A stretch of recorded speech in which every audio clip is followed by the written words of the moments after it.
있습니다. 하나님 아버지, 오늘도 우리가 하나님의 임재를 누리기를 원합니다. 우리가 예배를 통하여 우리가 하나님을 만나고 임재를 누리고, 그래서 하나님과 함께 오늘 하루를 시작하고 또한 마치기를 원합니다.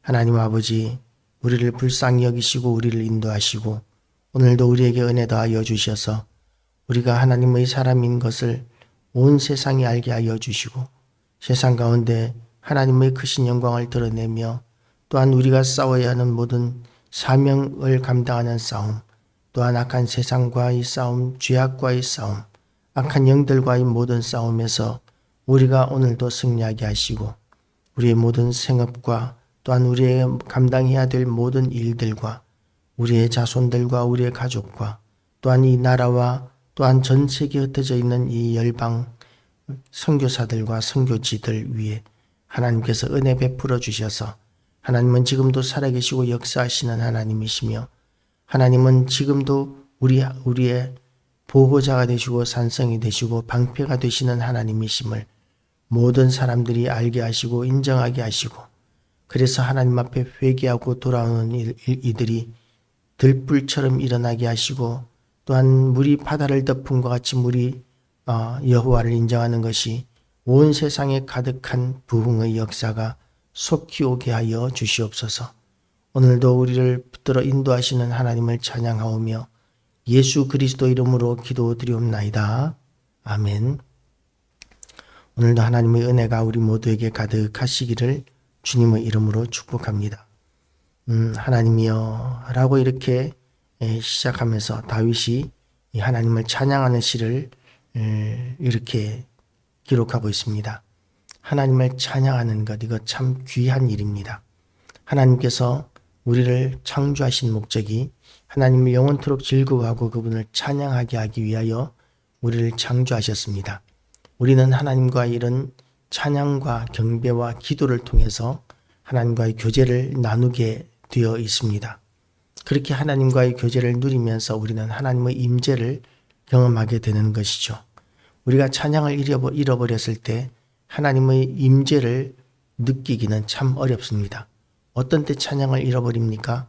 우리가 고통스러울 때, 실패했을 때, 고통스럽고 실패했을 때도 아니죠.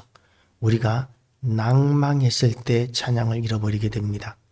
낭망했을 때 하나님 앞에서 하나님의 은혜를 우리가 더 이상 누릴 수 없다고 생각하고, 하나님께서 더 이상 우리를 돕지 않는다고 생각하시고 나는 버림을 받았다고 생각할 때에 우리는 하나님께 대한 찬양을 잃어버리게 됩니다. 낭망이 참으로 무서운 죽음에 이르는 병입니다. 절망이 우리를 죽음에 이르게 하는 그런 병이라고 쓴 책도 있는 것 같아요. 절망은 죽음에 이르는 병이다. 그래서 우리 그리스도인들은 믿음으로 결코 우리가 소망을 잃지 말아야 합니다. 하나님은 우리를 지키고 계시고 우리를 인도하시고 보호하시는 지금도 사랑이 충만하신 하나님이십니다.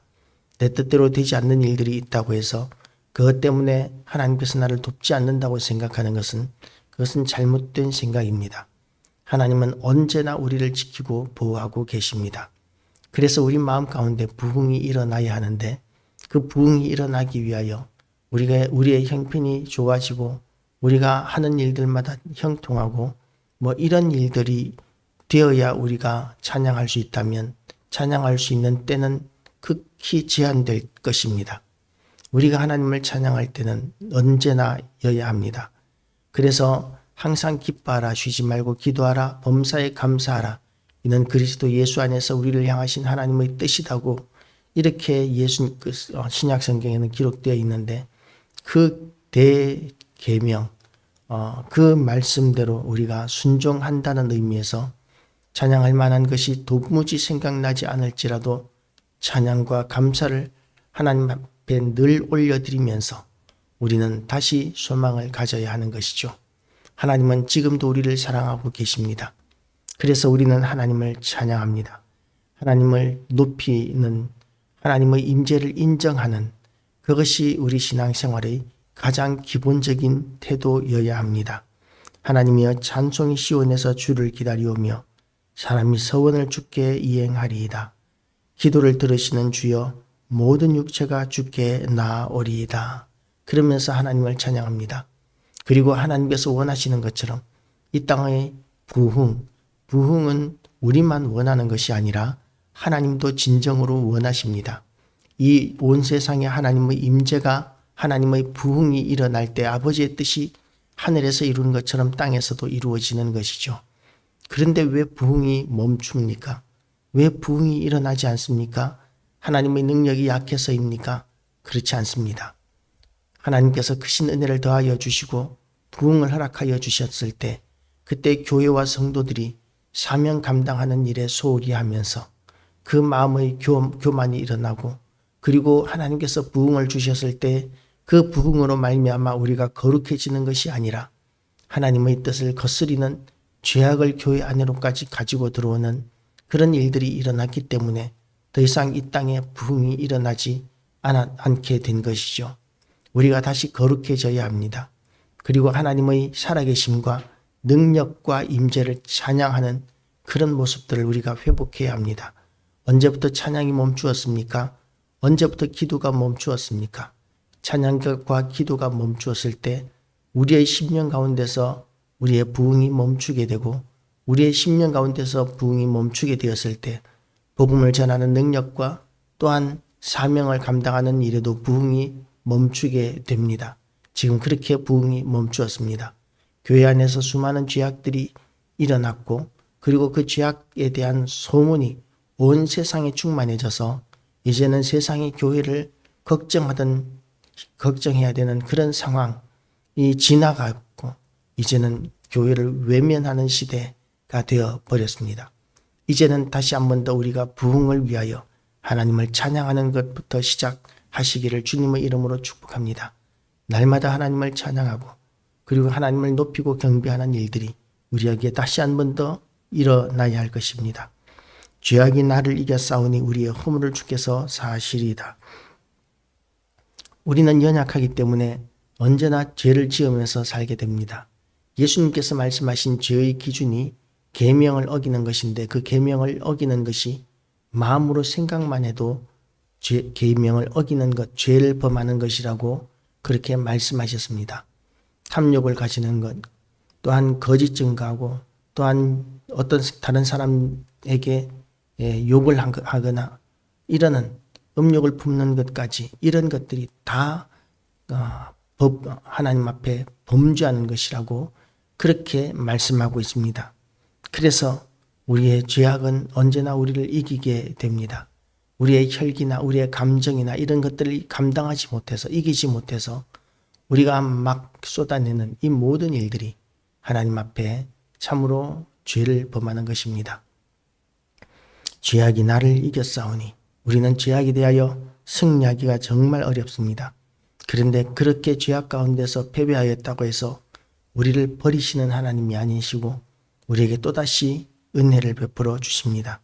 주께서 택하시고 가까이 오게 하사 주의 뜰에 살게 하신 사람은 복이 있나이다.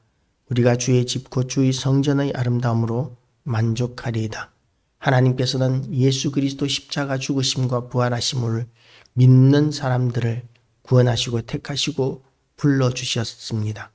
그래서 우리는 하나님 앞에 의인으로 인정함을 받고 그리고 거룩하다고 인정함을 받았습니다. 물론 우리의 속사람이나 우리의 현재 상황은 거룩하지 않습니다. 온전하지 않고 깨끗하지 못하고 의롭지도 못합니다. 그렇지만 하나님께서 예수 그리스도를 믿는 우리에게 은혜를 베풀어 주셔서 우리를 의롭다고 하시고 우리의 모든 죄를 예수 그리스도와 함께 십자가에 못 박으셨기 때문에 하나님께서는 우리에게 의롭다고 하시고 우리를 불러주시고 그리고 은혜를 베풀어 주십니다. 그래서 하나님께서 하나님 앞에 우리가 가까이 나아가게 되고 하나님의 영광을 보게 되는 것이죠. 교회에 나왔을 때 우리가 하나님 존전에 나왔을 때 우리는 하나님이 주시는 기쁨과 감격을 누리게 됩니다. 하나님이 주시는 기쁨과 감격이 우리 모두에게 가득하시기를 주님의 이름으로 축복합니다. 우리 구원의 하나님이시여 땅의 모든 끝과 먼 바다에 있는 자가 의지할 주께서 의를 따라 엄위하신 일로 우리에게 응답하시리이다. 하나님께서는 우리의 찬양과 기도에 외면하지 아니하시고 응답하십니다. 하나님께서 우리와 함께 하시고 우리 가운데 임재해 계시기 때문에 우리가 기도하고 찬양하면 하나님께서 구별하여 들으십니다. 제가 처음 이렇게 예수 믿었을 교회 다녔을 때 중학교 2학년 때인가 잠깐 교회를 다닌 적이 있습니다. 아주 큰 교회에 나갔었는데 그 교회는 어린아이들도 다 이렇게 어른 예배에 참석하도록 하는 것이 목회 방침이었던 것 같습니다. 집에서 먼 곳이었기 때문에 그렇게 오래 다니지는 못했지만 그렇지만 그렇게 교회를 가면 그러면 이제 예배 시간에 찬양을 부릅니다. 찬양을 부를 때 정말 저는 열심히 찬양을 불렀던 것 같아요.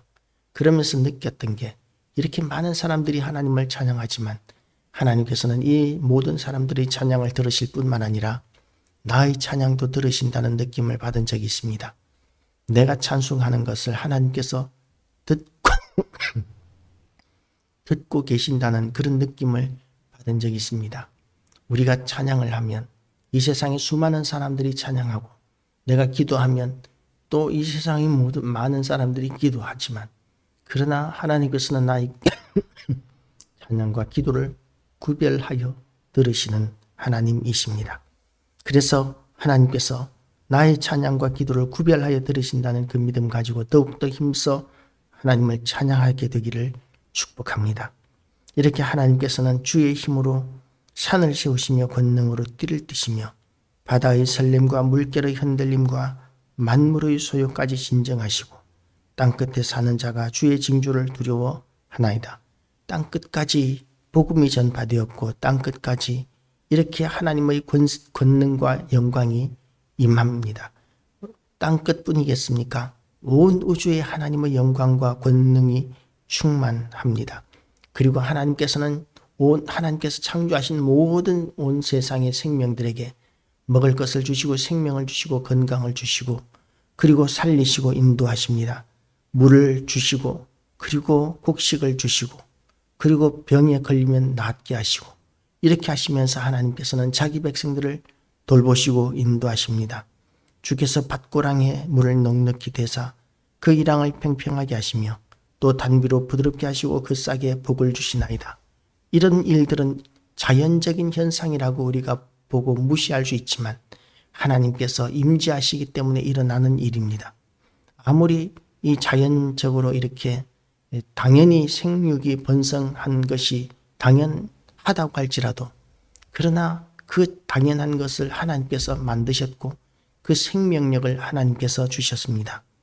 들의 초장도 떨어지니 작은 산들이 기쁨으로 띠를 띄었나이다. 초장은 양떼로 옷 입었고 골짜기는 곡식으로 덮였으며 그들이 다 즐거이 외치고 노래하나이다.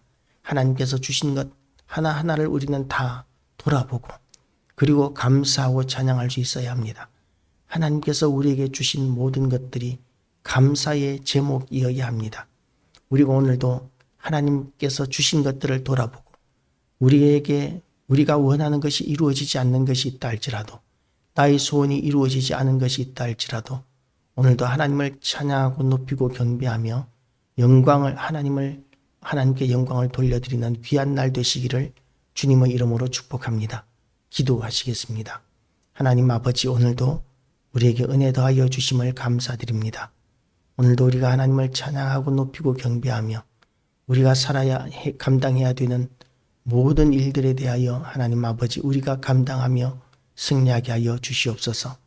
우리를 인도하여 주셔서 우리의 안전을 지켜 주시옵시고 건강을 지켜 주시옵시고 또한 하나님의 영광을 우리에게 덧입히심으로 인하여 우리를 통하여 많은 사람들이 하나님 앞에 돌아오는 역사를 허락하여 주시옵소서. 감사드리오며 예수 그리스도 이름으로 기도드리옵나이다. 아멘.